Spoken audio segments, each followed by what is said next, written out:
വിശുദ്ധീകരിക്കപ്പെട്ട ദ്രവ്യങ്ങൾ വിശ്വാസികൾക്ക് കൈകളിൽ പകരാൻ മാർത്തോമാ സഭ തീരുമാനം. കോവിഡ് വ്യാപനം കണക്കിലെടുത്ത് എപ്പിസ്കോപ്പൽ സിനഡാണ് തീരുമാനം കൈക്കൊണ്ടത്.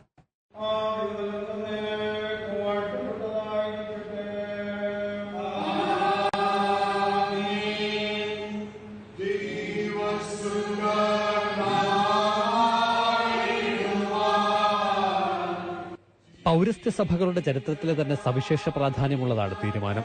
വിശുദ്ധ കുർബാനയുടെ ഭാഗമാകുന്നവർക്ക് അപ്പവും വീഞ്ഞും വായിൽ വെച്ച് നൽകുന്നതായിരുന്നു ഇതുവരെ തുടർന്നു വന്നത്. എന്നാൽ വൈറസ് വ്യാപന സാഹചര്യം കണക്കിലെടുത്ത് വിശ്വാസികൾക്ക് അപ്പം കൈകളിൽ നൽകും. വീഞ്ഞ് സന്നിഹിതരായവരുടെ എണ്ണത്തിനനുസരിച്ച് ചെറു ഗ്ലാസുകളിൽ പ്രത്യേകമായി പങ്കുവയ്ക്കും. കോവിഡ് കാരണം അടച്ചിട്ട ആരാധനാലയങ്ങൾ തുറന്നതോടെ മാർത്തോമാ സഭ ഇത് നടപ്പാക്കി തുടങ്ങി. എന്നാൽ ഒപ്പം ട്രഡീഷണൽ വേയിൽ അപ്പം വീഞ്ഞും വായിൽ നൽകുന്നത് ആവശ്യമുള്ളവർക്ക് തുടരാവുന്നതാണ്.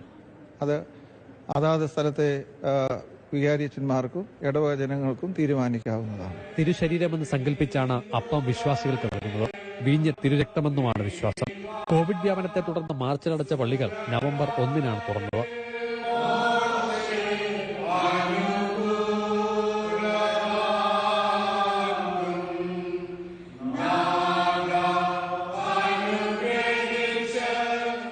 മാതൃഭൂമി ന്യൂസ്, പത്തനംതിട്ട.